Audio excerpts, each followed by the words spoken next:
Нема измени во обвинението кои ќе ја променат суштината на делото за кое се товарат обвинетите во предметот за крвавиот четврток. Со ова и делото терористичко загрозување на уставниот поредок не се менува. Се чека само уште конечната листа на оние кои ќе останат во обвинителна клупа, откако 15 мина добија амнестија, па сега се исклучени од судскиот процес. Обвинителката Вилма Русковска не прецизираше како точно ќе изгледаат и обвинението и завршните зборови.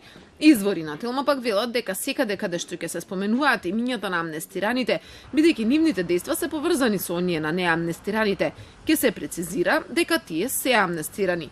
Се друго ќе остане исто. Не претрпи суштински измени, има прецизирање со оглед на дополнителните докази кои беа презентирани, а исто така и со оглед на законот за амнестија. Мораше попрецизно да се објасни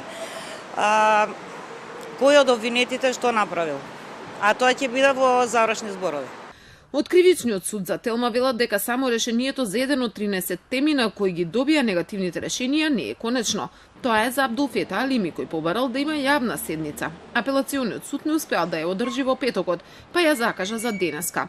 Со ова се пролонгираше и денешното рочиште на кое конечно требаше да се слушнат завршните зборови на обвинителството. Следното е закажано за 31 јануари. За кога? Се поизвестно е дека во обвинението ќе останат 18 мина, кои или не добија амнестија, или пак самите не побараа.